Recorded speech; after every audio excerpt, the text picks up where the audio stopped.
Hello everyone, I'm Angel Arce and I'm here to talk about financial management. Small businesses continue to face challenges. Studies done before the pandemic reveal that 20% of small businesses will fail by the end of their first year. By the end of the fifth year, 50% businesses will go under. By the end of the 10th year, this number will rise to 80%. With COVID-19, the attrition rate has significantly increased. Now, I don't want to discourage small business owners. As much as this is a trend, this doesn't have to be the fate of your small business. And this brings us to financial management and how the understanding of it is important for you in running a sustainable business.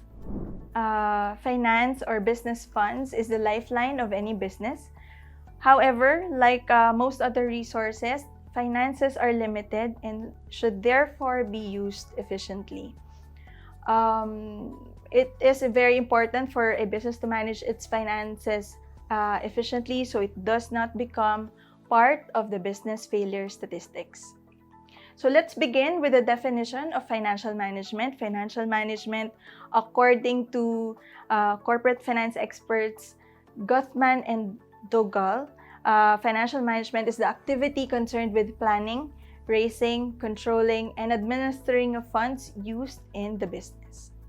So now that we know what it is, let us dig deeper into the scope of financial management. So there are three types of decisions to make in financial management, and that is investment decision, financing decision, and dividend decisions.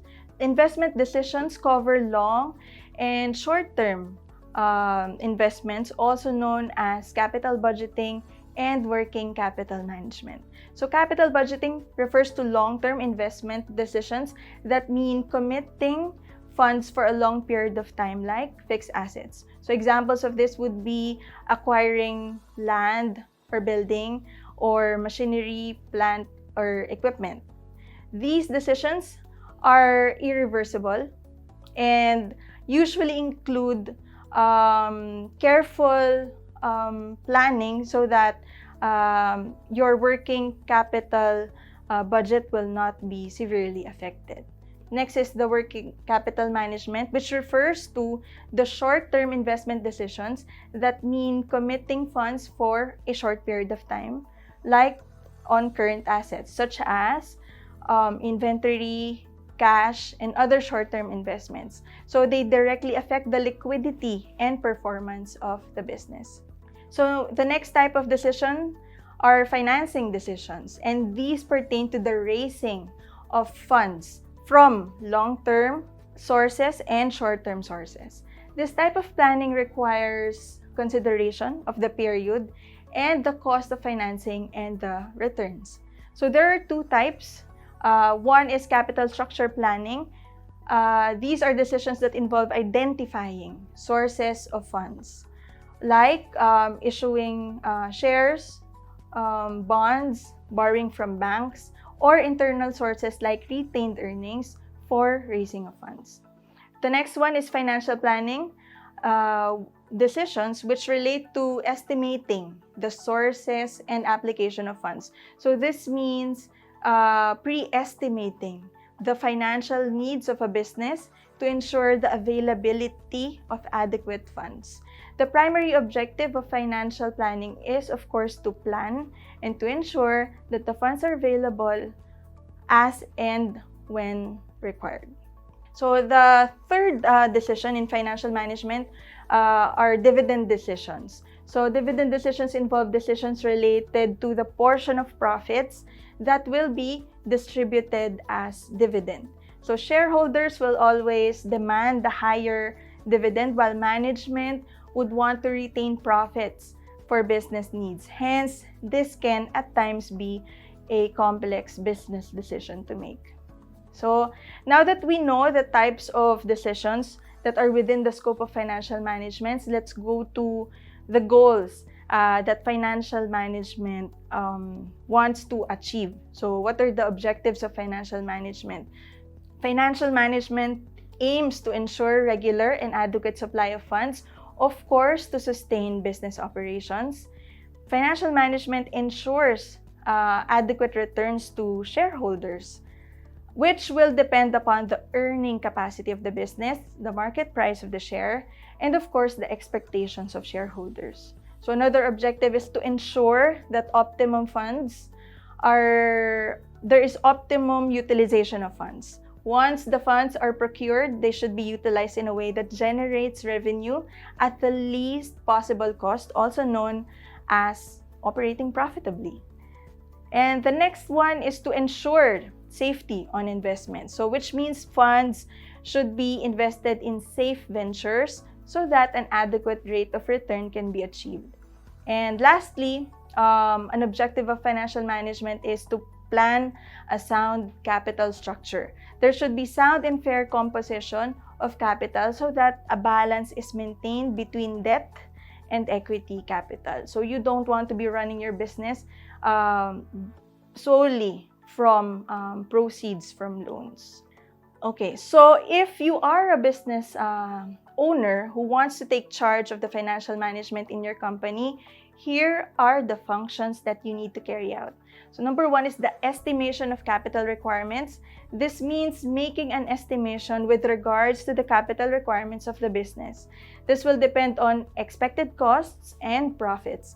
Making proper estimations is important in planning how to increase the earning capacity of the business. Next, you'll have to determine capital composition. So determination of capital composition pertains to after estimates have been made, the capital structure has to be decided. So this involves short and long-term debt equity analysis. So this will depend upon the proportion of equity capital a company is possessing and additional funds which have to be raised from outside parties. Next is, of course, making the choice of sources of funds. For additional funds to be procured, a company has many choices like issuance of shares and debentures or business loans without collateral, loans to be taken from banks and financial institutions, and receivables discounting. The choice will depend on relative merits and demerits of each source and the period of financing. At the end of the day, the chosen funding must yield profitable results for the business. Next is the investment of funds. So decisions on where to allocate funds and making sure that they are put into profitable ventures is important to ensure safety on investment and regular returns is possible. Next, there are decisions to be made on the disposal of surplus. So this pertains to the decision on what to do with net profits, which can either be a dividend declaration, which includes identifying the rate of dividends and other benefits like bonus, and retained profits, which includes deciding on the amount to be invested back into the business depending on the expansional, innovational, and diversification plans of the business.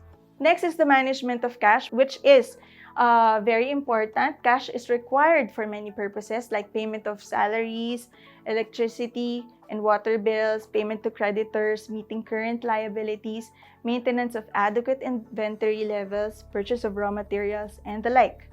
Determining priorities, maximizing supplier credit terms, decreasing customer collection days are key in cash management. And lastly, financial controls. So financial management is not only about planning, procuring, and utilizing the funds, but it is also about exercising control over the funds.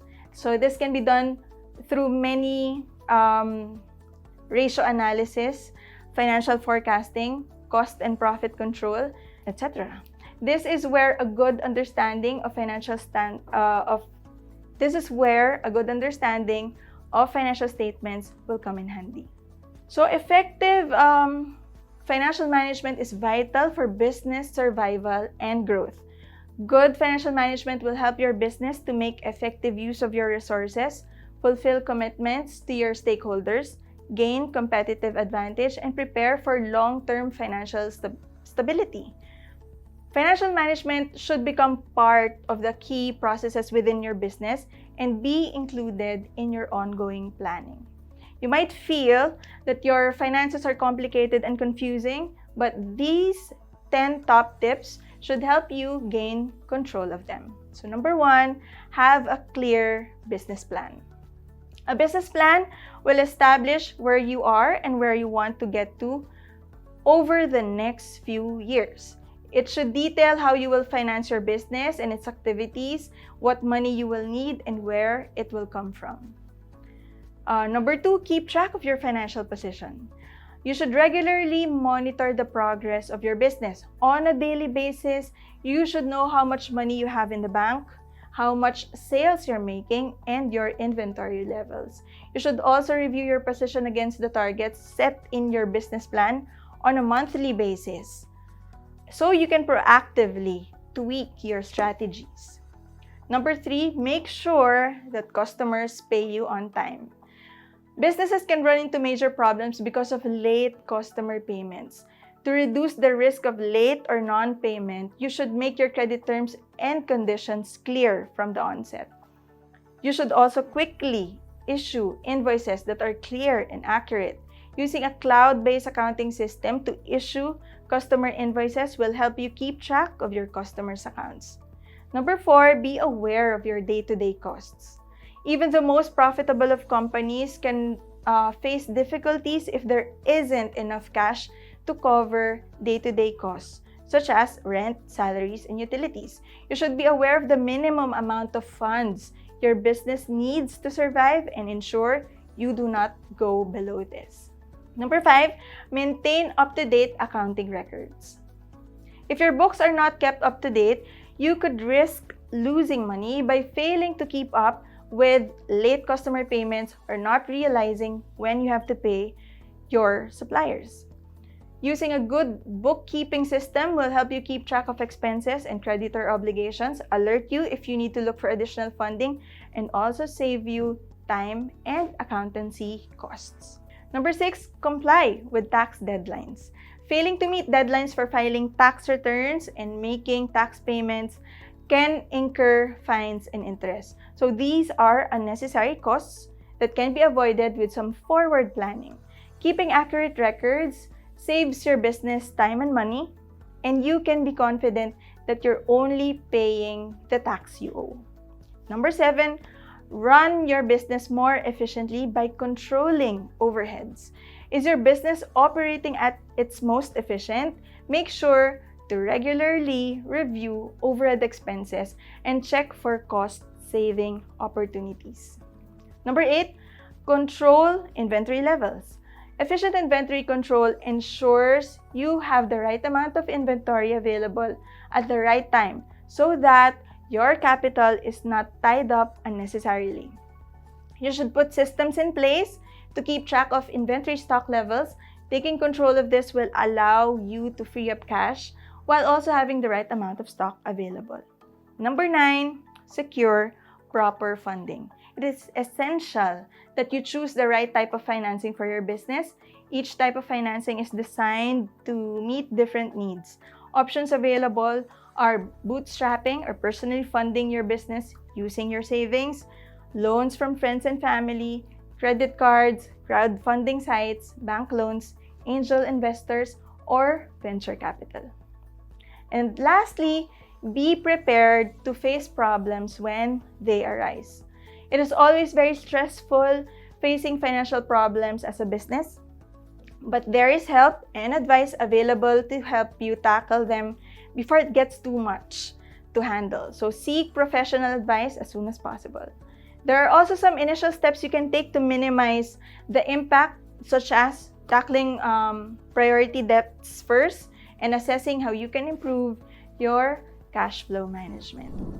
So there, I hope I was able to clearly impart to you what financial management is and how important it is to help you run a sustainable business so that your business doesn't have to be part of the business failure statistics. Thank you.